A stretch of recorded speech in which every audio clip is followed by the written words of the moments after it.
Next curve.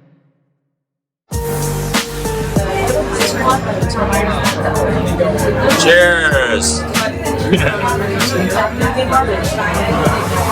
Hey everybody, this is Leonard Lee, Executive Analyst at Next Curve. And we're here in Barcelona in a restaurant called Denassus. And it's a very delicioso. Or is that Italian or is that right? Is that right? Okay, so I'm here with my friend Marc Pous, who is the IoT giant, and he is very big, as you can tell. He makes me look like a child. And then I'm here with Earl Lum, Mr. Rand. Radio. Yeah. And we had, at least I had 6 days of MWC here, starting on Saturday up till today, which is Thursday. And we're going to give you a recap of MWC 2024. What the hell is the tagline for this thing? Future first. Future first. And we're going to start off with that. No! Present first, right? Present first. What the hell's wrong with everyone? Okay, we got to get things right first before we start, trying to sell operators and everyone else things that are maybe too futuristic and you probably, if you're a vendor, can't deliver on. Well, exactly. Right? It is open, really open. There's a whole lot of stuff we can go over. I mean, you don't need to be an analyst to figure that out. Come on. Right. Yeah, so what did you think? We had an agenda that covered a lot of stuff, right. But why don't we start with the open RAN? Right. So it's really not that open. Yeah. Right? It's open for the incumbents and Team Japan. Team Japan and the incumbents are open RAN. Fujitsu, NEC, Team Japan, and make sure you speak loudly. Yes, absolutely. Yell. Yeah. And again, Samsung, best quote of the conference about open RAN. Everyone is open to try, but not everyone will be the quarterback. Yeah. So the big guys will be the winners. Open RAN Squid Game. Open RAN Squid Game. Hold on, where did it go? I don't know. Where did it go? Put it in your bag? Here somewhere. You being quite called the open RAN generative AI or what? Yeah, okay. So and the whole, Vodafone push for open RAN. Squid Game. Squid Game. Who wins Vodafone? Probably Samsung. A lot of it. Oh my God. Yeah, and so lessons learned that can still be learned. It is a Squid Game, and play the game like it's a Squid Game. I think the important thing for a lot of the Open RAN players to understand that from most of the operators' perspective, this is going to be a hybrid RAN play. It's going to be some kind of blend of the traditional stuff, that might have a ORAN compliant or ORAN ready flavor to it with some of the more pure versions or incarnations of open. And so, this is just playing out kind of like the way we've been talking about for the last 2 years. So,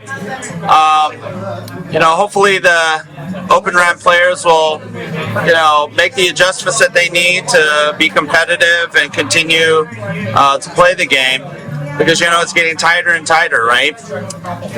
Rural, great for open RAN. Private networks, great for open RAN. High capacity, high density, urban areas, not so much. Depending on, at least for the small guys. And if you're an emerging company, those are the areas that you want to focus on, but obviously they're not sexy. You want the macro RAN, but that's for the big boys. Yeah. So, hey, Mark. What do you think? IoT. I think IoT is still not dead. No, it's not dead. It's not dead. It's Far not from dead. But I didn't see a lot of IoT. But I just met some really interesting people. Yeah.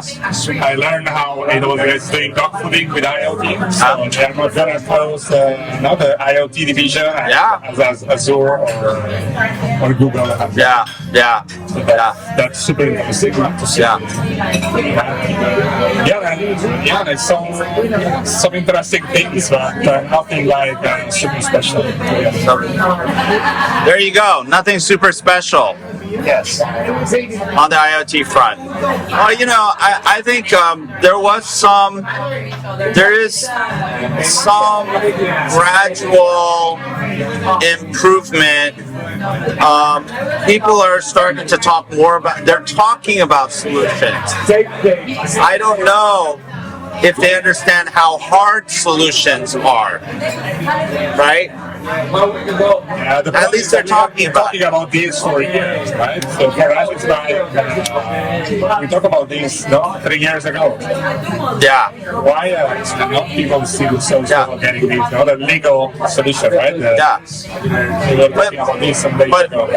But it's really hard. It's not easy. That whether you're a big company, and actually, especially if you're a smaller company, smaller player, because part of being a solutions company requires you to have software, hardware, services, and then all of that stitched together with some sort of focused orientation in solving a problem, right? And that's the challenge. And as a business model, there are not a lot of companies that are very good at that. So that really is the hurdle. And again, that's the difference between saying you're going to be a solutions company and actually being able to, form yourself into something like that, assemble the capabilities, develop the competencies, and deliver solutions, right? And it's particularly hard for product hardware companies because the business model is so different.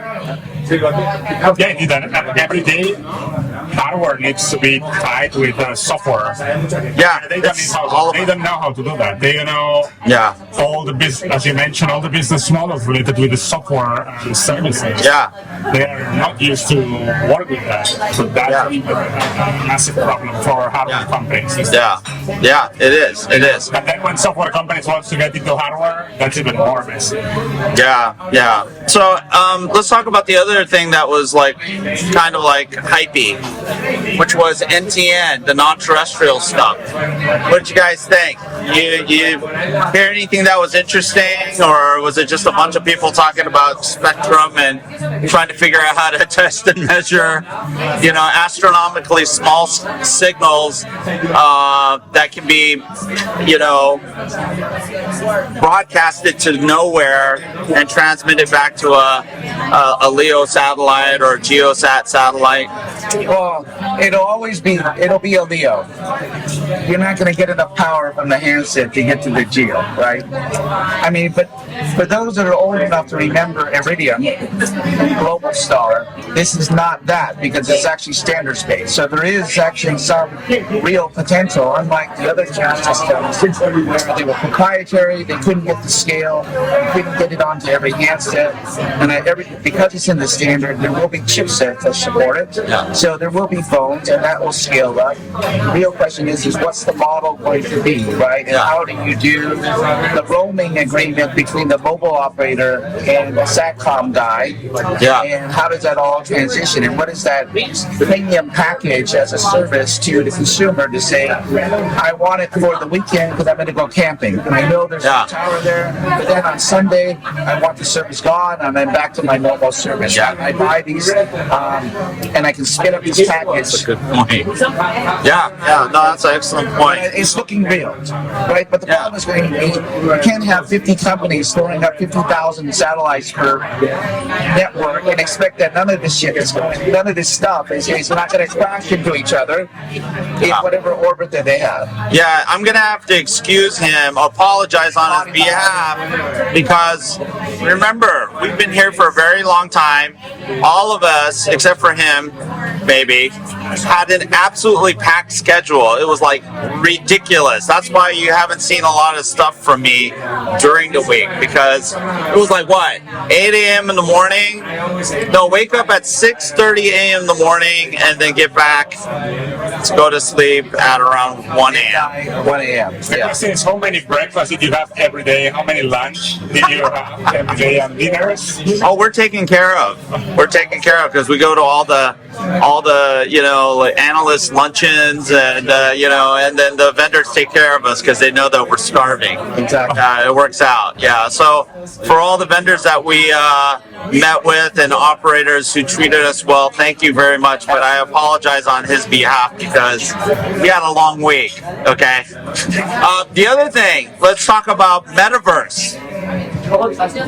Metaverse. I didn't see anything about that. I didn't see anything. Okay, next topic. Exactly. Moving on. Yeah, moving on. Let's talk about generative AI. Your favorite topic. What'd you think? I saw an interesting app from Google about how we can replace people's eyes that are blinking and you have a better picture. Right? So it fixes the picture because someone in the group closed their eyes, they were looking in the wrong direction, they're not looking at the camera, and you can fix that. Is that a good use of AI? I have no idea. If you can make people skinnier, that would probably be a key use of AI, but that's not really AI, it's just modifying something. So I'm not really sure what the apps were that were out there that were important. What did you guys see? I think that all of us can use a little bit of AI to make we have no makeup on. Exactly. So I think one of your favorite topics that you saw there is the telco generative AI thing, right? Are you asking me? Can I? Okay, so let me lay it out for everyone. Generative AI did AI a favor. Generative AI actually highlighted how there's actually some really great classical applications and work that has been done, right? And frameworks and application models that have, and architectures that have been developed. A lot of them work, some of them don't. And a lot of the vendors, especially if you talk to the engineering teams and you actually bother to ask critical questions, technical questions, they'll be very honest with you. But this stuff is hard, right? And a lot of effort has been put into, ML, classical deep learning, and a lot of progress has been made.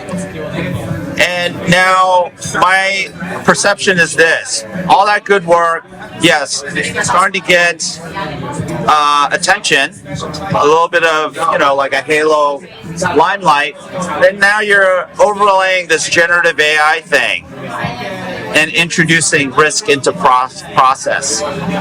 And trust me, I've had some very interesting conversations, and consistently I arrive at the same conclusion. And right now, there are no best practices. There are a lot of very bad practices. Lack of recognition of what the technology is able and not able to do.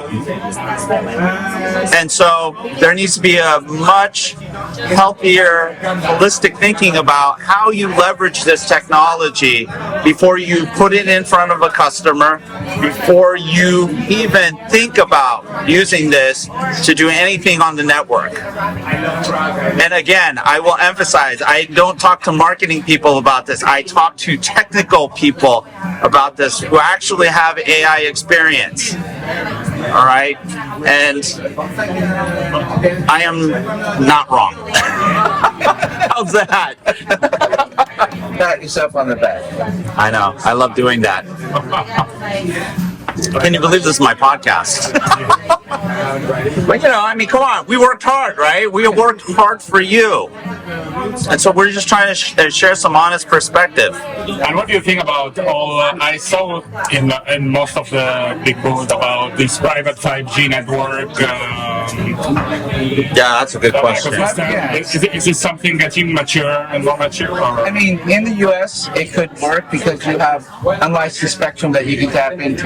But in areas where you don't have that spectrum, without the buy-in from the operator, it's not going to happen because what it is ends up being a fancy word for DAS, which is an ugly three-letter word in the wireless community today. So there's opportunities for private 5G, but you have to solve the critical perpetual issue of how do I get the operators to buy in to wanting to have access to their signals and their spectrum to enable everything to work inside. Yeah. The U.S. model a little bit different because you have CBRS, but in Europe and everywhere else, when you don't have this, you have to have that buy-in, and that's going to be critical. And we've seen it successful in China, but outside of China, it's been very, very difficult, right? Yeah.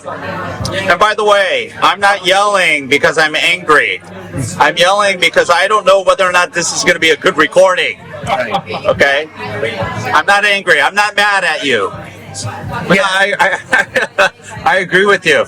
So, here's an interesting thing that I observed. I don't know if you guys know, but there's this company, I forgot the name of it, and I apologize to people. I actually discovered them at the NAB show. Just accidentally bumped into them.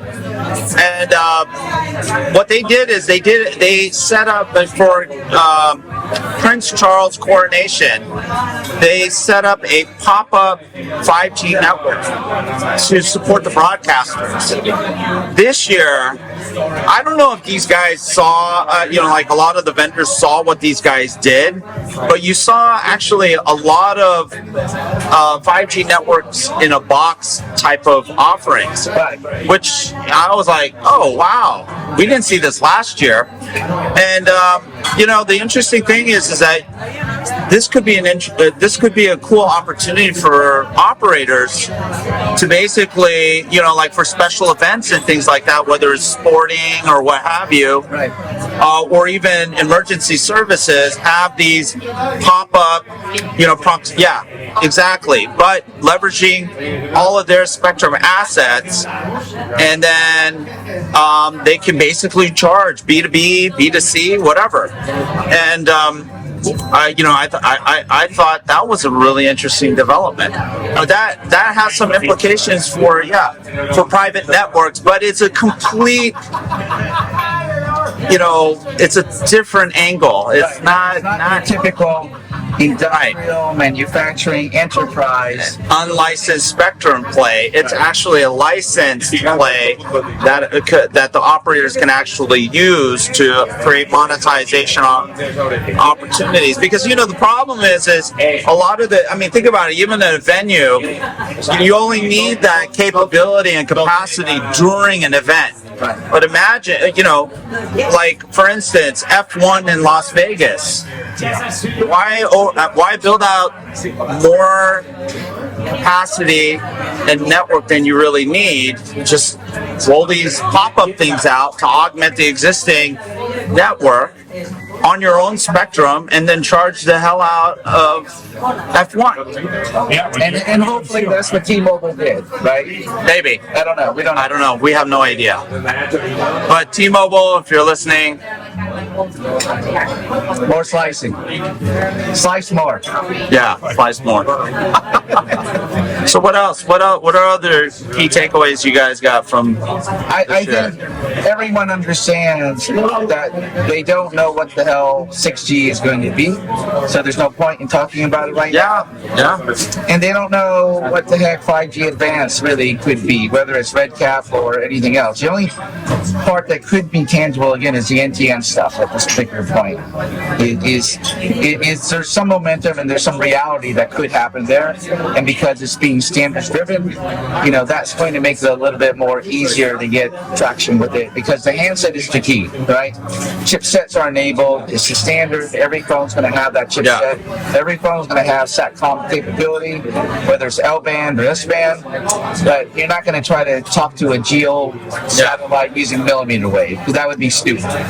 One of the things that I learned, that maybe it's not new from this Mobile Congress that I learned, it's the cybersecurity new regulation in Europe. So Europe is going to force all the companies that sell IoT devices in Europe to have these cybersecurity things in place. Yeah.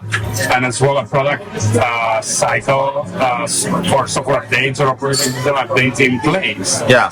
When you sell these products to European countries. That is something that, some companies don't have this solved, sadly. Yeah. But So that's an opportunity, right? Absolutely. To solve that for these companies. Yeah, absolutely. Yeah. I mean, regulatory changes are always going to be an opportunity for somebody out there. But I think it's a must. So if you want to make a product, you need to have this in place. And sadly, it's not happening. Right. So it's the right time to start thinking of this strategy. Who does? Because they're going to be in the first mover advantage to take advantage of it. Because the other guys are going to take some time to enable it all, and by that time you can secure that socket. Yeah. Absolutely. Yeah. I did think it was, it's actually kind of a welcome thing that there wasn't so much focus on 6G. I think just people now have an allergic reaction to it. But 5G, there wasn't a lot of talk about it either, and I think that's bad. I really think it's horrible.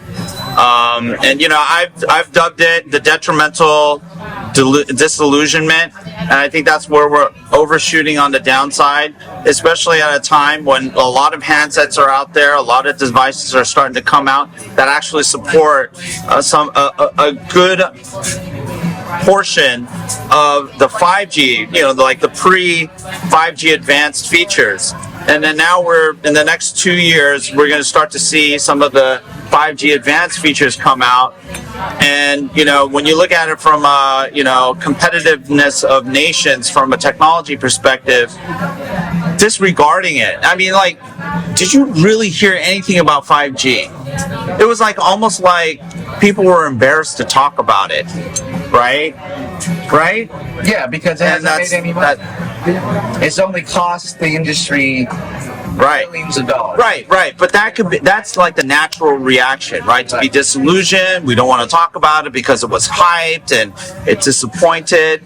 But you also have to fight that, and you want to talk about disappointment. I was disappointed that people were disappointed and became overly disillusioned when actually there's now opportunities coming about that where operators can now start to look at a different set of value propositions and maybe revisit and rethink the decision to move toward 5G SA.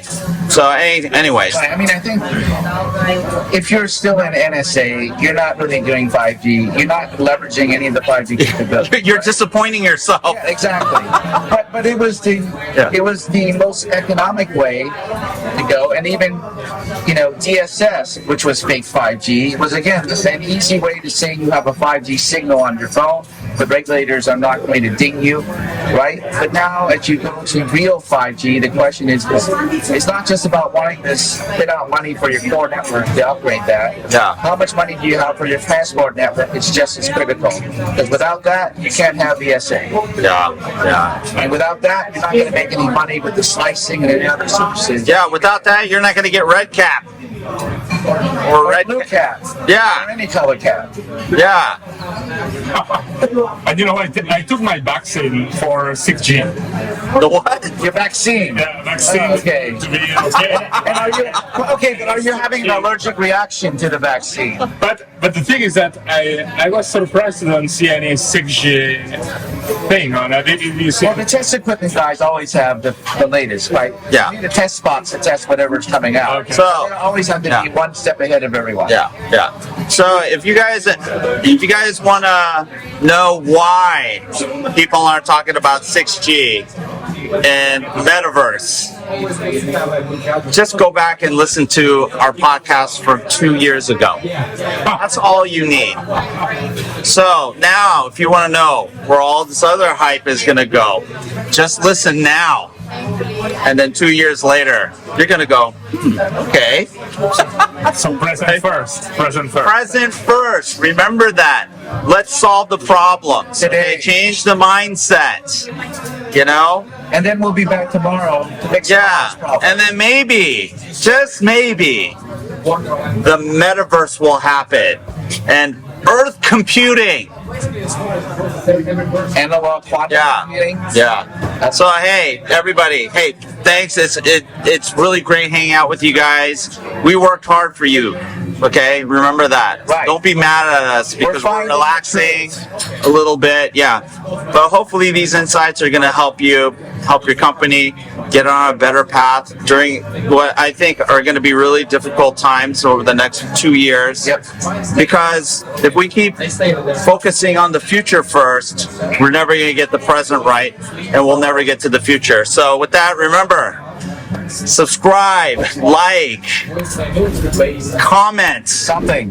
share this YouTube. Yeah, or comment. Tell us we're we're wrong. Please. We'll learn from you. And remember to subscribe to www.next-curve.com. Make sure you follow this gentleman, Earl Lum, at ejlwireless.com. Yep. And the IoT giant at I don't know. IDon'tknow.com. Yeah, but he and I are always on IoT Coffee Talk, okay, at www.iotcoffeetalk for real tech talk about IoT and everything else. Bullshit. And and bad karaoke.